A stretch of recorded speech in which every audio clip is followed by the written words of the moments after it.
Laut tidak pernah menjanjikan kenyamanan. Ia hanya memberi ruang bagi mereka yang mau bekerja dan mereka yang siap bertahan. Di kapal cantrang inilah kami bertemu Daeng, seorang nelayan yang tidak lahir dari keluarga nelayan. Dulu hidupnya jauh dari laut, jauh dari ombak, dan jauh dari bau asin air laut.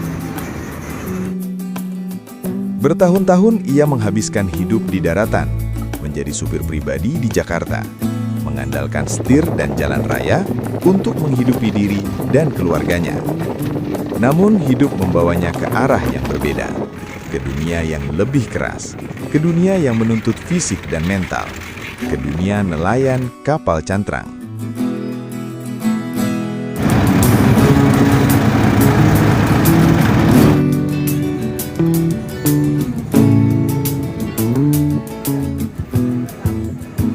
Sudah 6 tahun Daeng menjalani kehidupan ini. 6 tahun hidup di atas kapal, mengikuti irama kerja yang tidak mengenal jam dan menghadapi laut yang tidak bisa ditebak.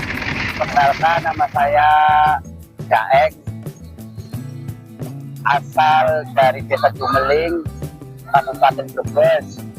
Saya menjadi seorang nelayan sudah kisaran 6 tahun. Sebelum kerja nelayan, saya kerja di Jakarta, Jakarta Pusat, itu sebagai supir pribadi. Yang saya jalani sekarang dan dulu itu ya nelayan cantrang seperti ini. Yang lainnya belum pernah. Di kapal cantrang tidak ada peran yang berdiri sendiri. Semua saling bergantung, semua saling membutuhkan. Ada juragan sebagai pemilik kapal, ada nahkoda yang memimpin pelayaran, ada motoris yang menjaga nyawa kapal lewat mesin, ada koki yang memastikan tenaga tetap terisi, dan ada ABK yang menjadi tenaga utama di setiap pekerjaan. Kalau di cantrang ini jabatannya ada nahkoda, motoris, terus ABK, koki. Tapi kalau cara kerja di cantrang ini ya, walaupun punya jabatan tetap aja harus abad. Meski jabatan berbeda, rasa lelah hampir selalu sama. Kerja berat tetap harus dijalani bersama.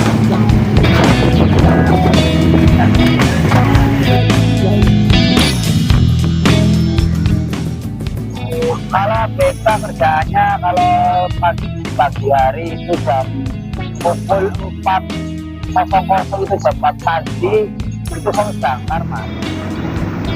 Aktivitas di kapal dimulai sejak dini hari, saat sebagian orang masih terlelap. Mesin kapal sudah dinyalakan, jangkar diangkat, dan para ABK mulai bekerja. Setelah saya berangkat, lalu bikin bedang, Mas. Ngopi-ngopi dulu, ya kan, sambil nungguin tali itu diulurin sama buang payang. Rutinitas berjalan perlahan, umbal dibuang, tambang diulur, lalu jaring ditarik dengan tenaga penuh. Pekerjaan ini dilakukan berulang kali, setiap hari, tanpa banyak pilihan untuk berhenti. Setiap ABK memiliki posisi masing-masing. Ada yang ambat di sisi kiri, ada yang ambat di sisi kanan, ada pula yang menjaga tambang. Semua harus fokus, karena di kapal, kesalahan kecil bisa berakibat besar. Mereka tuh ambat dulu, kalau setelah ambat, kalau ambatnya sebelah kiri itu harus kita tanjak. Kalau sebelah kanan, ya nyandak tumbal, seperti itu. Kalau nyandak tumbal, kayak bersihin jaring, biar gak ada jamurnya, itu, Mas. Saat jaring terangkat, pekerjaan belum selesai. Ikan harus disortir, dipisahkan, dan disusun dengan rapi. Ikan dimasukkan ke dalam wadah kaleng, lalu disusun ke dalam pengering. Proses ini membutuhkan ketelitian, karena menentukan kualitas hasil tangkapan. Ayahnya, Mas, itu, Mas, di jaring itu nanti kita pilih ikannya satu persatu, ya kan. dipisahin antara keju sama ikan. Lalu kalau udah penuh, masuk ke kemering. Setelah kemering itu penuh, lalu di racing mas.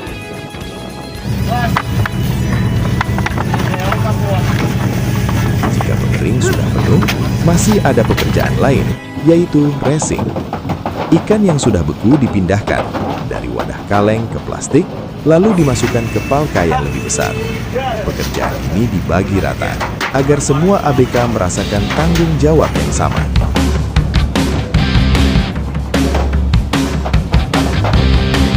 Itu yang namanya racing itu jatah-jatahan mas, nggak mungkin satu orang aja itu enggak mas, itu selalu dijatahin. Racing itu ya seperti ikan yang udah kering, pengering itu diangkat keluar biar pindah lagi di bak lainnya yang kosong. Kalau pengering itu buat ngeringin aja mas, kayak seperti kulkas di dulu, jadi batu es.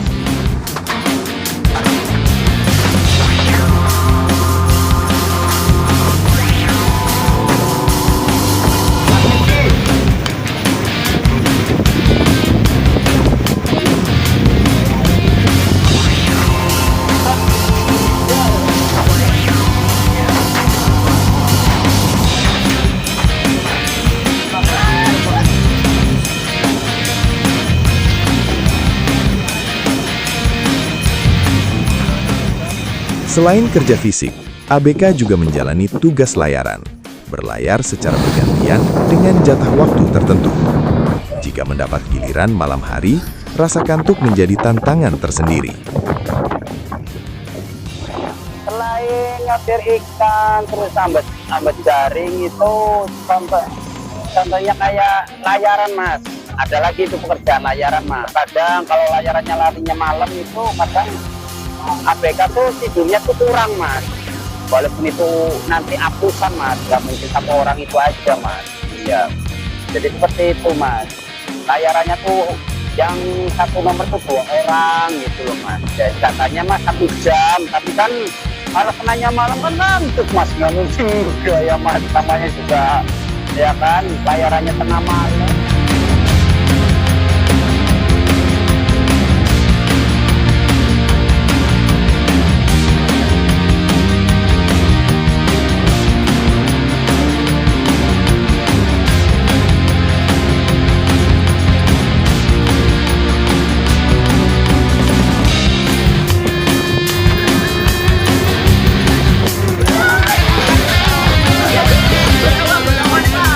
Meski hidup bersama di ruang sempit dalam waktu yang lama, Daeng bercerita bahwa keributan besar jarang terjadi.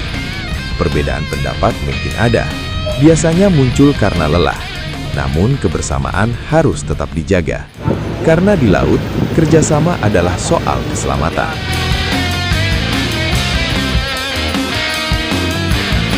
Ya kalau soal risiko wajar namanya manusiawi ya mas, karena kita tuh punya rasa kesel, capek, jadinya wajar lah kalau masalah itu dengan yang omongan. Tapi kalau langsung berantem kayaknya nggak pernah mas saya lihatnya.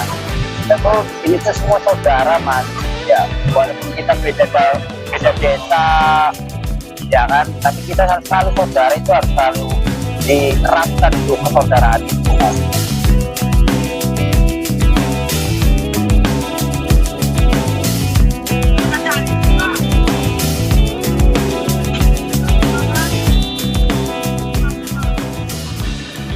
Menurut Daeng, setiap pekerjaan di kapal memiliki tantangannya sendiri.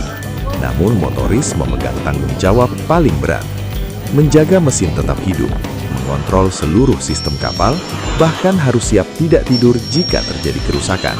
Menurut saya itu kalau pekerjaan yang paling berat itu motoris saya ya mas, karena beda hasilnya mas. Kalau ABK kan hanya 1% ya kan bebas kayak gitu. Tapi kalau udah terjun di motoris itu pasti ada mas, ada persenannya lagi mas, beda lagi. Di laut, resiko selalu ada. Bukan hanya ombak dan badai, tetapi juga kelalaian manusia. Satu kesalahan kecil bisa berujung pada kehilangan besar dan meninggalkan luka yang tidak mudah dilupakan.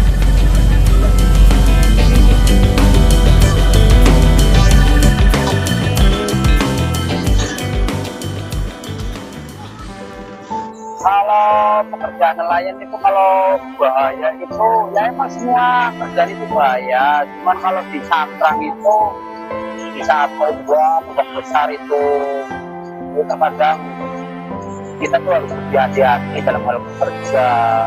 Ya saling mengingatkan satu sama lain. Seperti ngelawai harus hati-hati. Seperti ambat ya harus hati-hati. Kita harus sendiri mas. Pernah mas itu seumur-umur saya kerja di nelayan itu baru satu kali itu pernah ada itu kecelakaan yang fatal itu.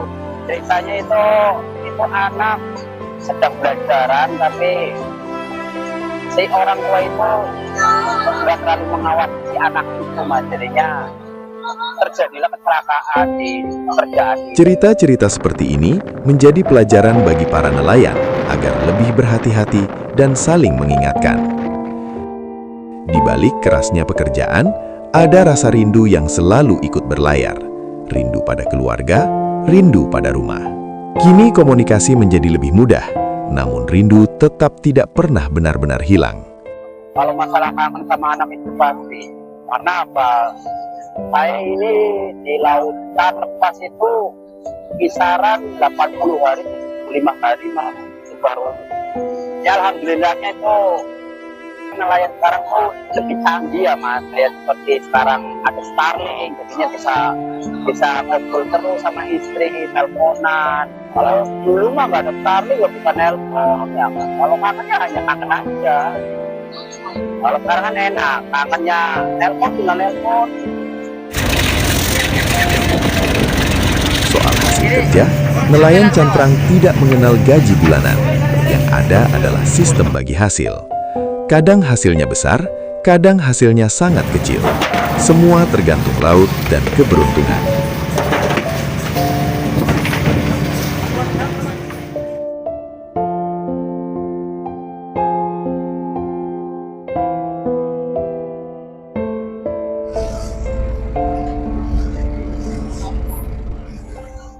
Kalau sistem gaji itu di sini sistem bagi hasil mas, ataupun persentase kayak ibarat nggak nentu mas. Kalau penghasilannya di laut lagi lumayan ya kita juga bisa lumayan lah penghasilannya.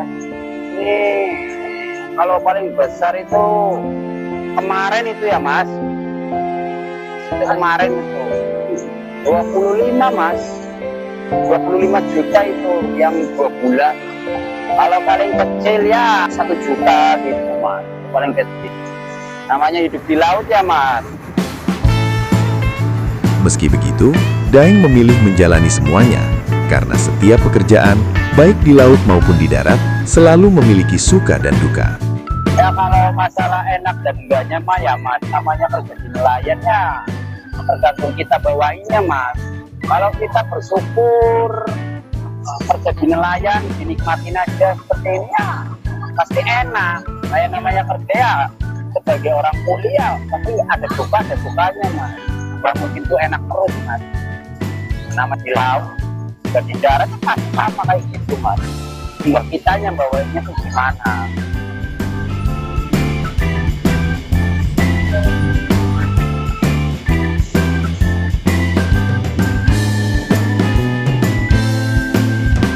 Harapan Daeng sederhana. Ia ingin kehidupan nelayan lebih diperhatikan dan beban yang mereka rasakan bisa lebih dipahami. Harapan saya untuk nelayan di Indonesia ini, nelayan garis lurus ya mas, semakin diperhatikan lagi sama pemerintah mas. Contoh soal pajak gitu mas, ya Allah sih terlalu berat itu mas untuk pajak itu mas. Iya, nah, iya Allah sih. Orang nelayan kasihan kayak gini mas, selalu dimainkan harganya.